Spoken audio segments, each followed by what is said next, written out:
আসসালামু আলাইকুম প্রিয় শিক্ষক শিক্ষার্থী এবং অভিভাবকবৃন্দ। আপনারা জানেন অতি সম্প্রতি নতুন করে স্পোর্টস 2026-27 শুরু হয়েছে। এটিতে অংশগ্রহণ করার জন্য আপনাদেরকে অনলাইনে রেজিস্ট্রেশনের জন্য আহ্বান জানানো হয়েছে। তো আজকের ভিডিও মূলত নতুন করে স্পোর্টস এই সংক্রান্ত। চলুন দেখা যাক আজকের ভিডিওতে কি কি থাকছে। আজকের ভিডিওতে নতুন করে স্পোর্টস সংক্রান্ত সকল তথ্য থাকবে এবং সেই সংক্রান্ত সকল তথ্য আজকের ভিডিওতে পাবেন আপনারা। এছাড়াও জানিয়ে দেব কিভাবে রেজিস্ট্রেশন করতে হয়, কি কি ডকুমেন্টস প্রয়োজন এবং রেজিস্ট্রেশনের সময়সীমা থেকে সব কিছু। শুরুতে আমরা দেখে নিই রেজিস্ট্রেশন শুরু হচ্ছে 1 জুলাই 2026 থেকে এবং রেজিস্ট্রেশনের সর্বশেষ তারিখ হচ্ছে 31 আগস্ট 2026। এই হচ্ছে মূলত রেজিস্ট্রেশনের সময়সূচি। এবার দেখি কারা অংশ নিতে পারবে। এক্ষেত্রে 10 থেকে 14 বছর বয়সী যে সকল শিক্ষার্থী রয়েছে তারা অংশগ্রহণ করতে পারবে, তবে ব্যতিক্রম হচ্ছে দাবার ক্ষেত্রে 8 থেকে 14 বছর বয়স সীমা যাদের রয়েছে তারা অংশগ্রহণ করতে পারবে। এখানে ইভেন্ট রয়েছে মোট 10টি। এই 10টি ইভেন্টের মধ্যে রয়েছে football, cricket, kabaddi, athletics, badminton, দাবা, মার্শাল আর্ট, সাঁতার, ভলিবল এবং টেবিল টেনিস। তবে একজন খেলোয়াড় সর্বোচ্চ 2টি ইভেন্টে অংশগ্রহণ করতে পারবে, সেটি কিন্তু মাথায় রাখতে হবে। প্রতিযোগিতার যে ধারাবাহিকতা সেটি হচ্ছে প্রাথমিক পর্যায়ে, উপজেলা পর্যায়ে, এরপর উপজেলা পর্যায় থেকে যারা প্রথম স্থান অধিকার করবে তারা জেলা পর্যায়ে এবং পরবর্তীতে আঞ্চলিক পর্যায়ে অর্থাৎ বিভাগীয় পর্যায়ে এবং সর্বশেষ জাতীয় পর্যায়ে প্রথম, দ্বিতীয় এবং তৃতীয় স্থান অর্জনকারী পুরস্কার গ্রহণ করার সুযোগ পাবে। আবেদন করার জন্য কি কি কাগজপত্র লাগবে সেটি আমরা দেখে নেব। এখানে জন্ম নিবন্ধন সনদ শিক্ষার্থীর এবং যে প্রতিষ্ঠানে অধ্যয়ন করছে সেই প্রতিষ্ঠানের প্রত্যয়নপত্র লাগবে, রঙিন ছবি লাগবে। এছাড়া আরও কিছু তথ্য লাগবে, সেগুলো আমি আপনাদেরকে দেখাচ্ছি।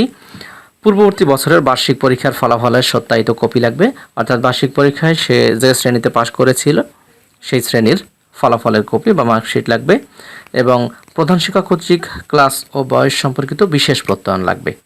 তবে তৃতীয় থেকে পঞ্চম শ্রেণীতে অধ্যয়নরত যে সকল শিক্ষার্থী রয়েছে সেক্ষেত্রে তাদের বর্তমান শ্রেণীর স্টুডেন্ট লিস্ট জমা দিতে হবে না। যারা অন্যান্য শ্রেণীতে রয়েছে তাদেরকে কিন্তু স্টুডেন্ট লিস্ট জমা দিতে হবে। এবার আমরা দেখে নেব কিভাবে অনলাইনে রেজিস্ট্রেশন করতে হয়।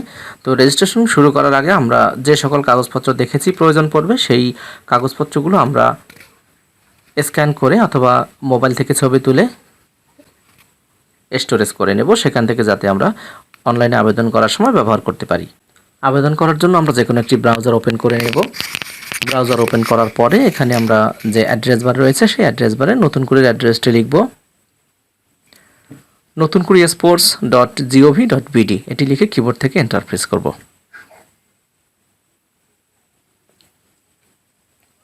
এবার এখানে নিবন্ধন করুন এই অপশনে ক্লিক করব। বুঝেছি এগিয়ে যান, এখানে সাধারণ একটি নির্দেশনা রয়েছে, সেই নির্দেশনা পড়ার পর এখানে বুঝেছি এগিয়ে যান এই বাটনে আমরা ক্লিক করব। এখান থেকে যে ফর্মটি দেখতে পাচ্ছেন সেই ফর্মটি আমরা পূরণ করব।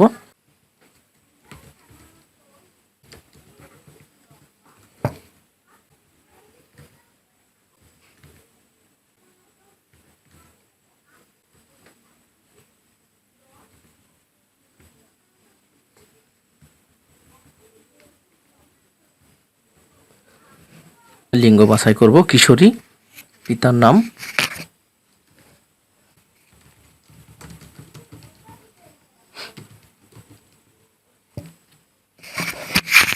আমরা ছবিটি আপলোড করে নেই। এটি শুরুতেও আপলোড করা যায় অথবা সাবমিট করার পূর্বেও আপনি আপলোড করে নিতে পারবেন। তো যাই হোক, আপলোড করার জন্য আমরা ক্লিক করছি। এবার যে ডাইরেক্টরিতে আমরা রেখেছি সেখান থেকে সিলেক্ট করে আনব।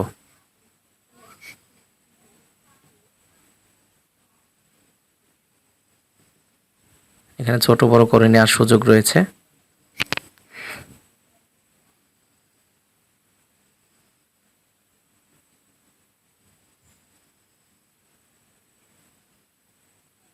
সঠিকভাবে অ্যাডজাস্ট হওয়ার পরে ছবি সেভ করুন, এই অংশে ক্লিক করব।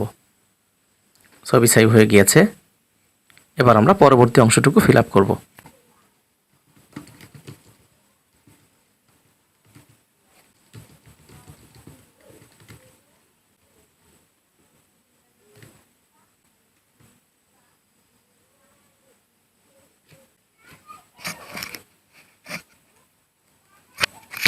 শিক্ষা প্রতিষ্ঠানের নাম লিখব এখানে।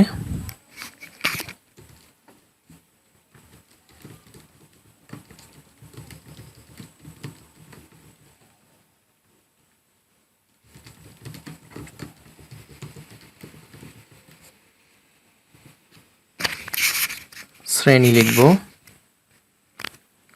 রোল নম্বর লিখব।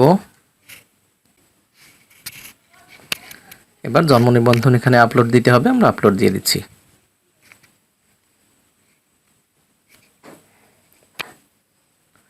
অভিভাবকের এনআইডি আপলোড দিলাম। শিক্ষা প্রতিষ্ঠানের প্রত্যয়নপত্র আপলোড দেব।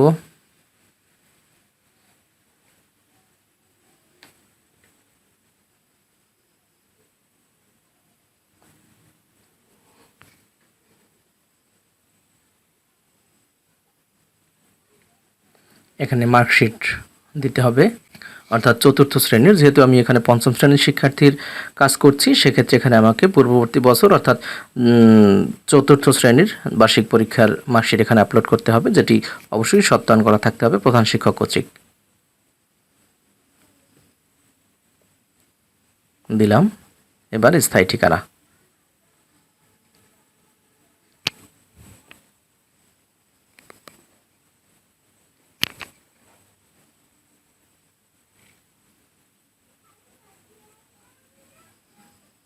খেলার স্থান, খেলার স্থান আমরা এখানে নির্বাচন করব।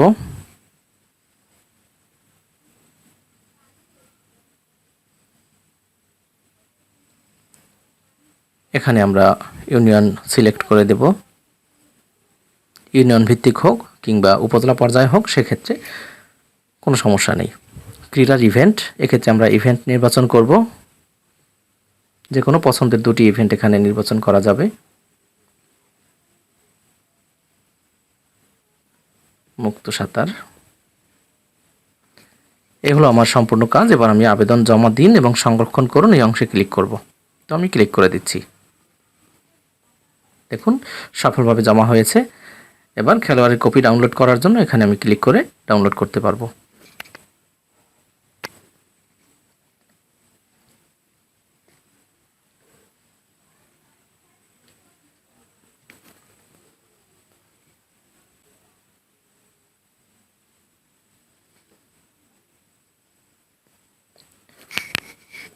আমি এখানে সেভ করতে পারি অথবা প্রিন্ট করে নিতে পারি।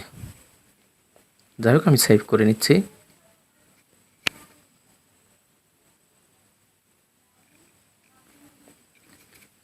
আমি আমার ইচ্ছে মতো জায়গায় সেভ করতে পারবো।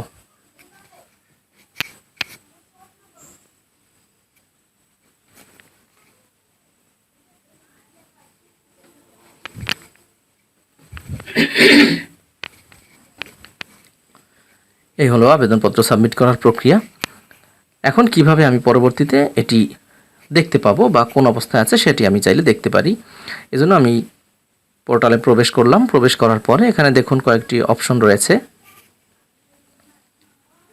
আবেদনের অবস্থা এটি জানার জন্য আমি এখানে ক্লিক করব আবেদনের অবস্থা অংশে। এখানে আমার আবেদন সাবমিট করার সার্চ করার জন্য এখানে দেখুন রেজিস্ট্রেশন নম্বর, জন্ম নিবন্ধন নম্বর অথবা মোবাইল নম্বর যে কোনো একটি দিয়ে সার্চ করা যায়। তো আমি এখানে মোবাইল নম্বর দিয়ে সার্চ করে দেখছি কী অবস্থা। মোবাইল নম্বর দিলাম, এবার সার্চ করুন।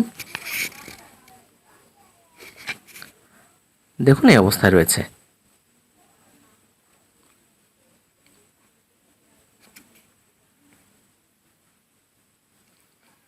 এখান থেকে আপনি চাইলে যদি নতুন করে কোনো কিছু সংযোজন করতে চান, সেক্ষেত্রে আপনি এখানে এডিট করে আবারও চেঞ্জ করে দিতে পারবেন।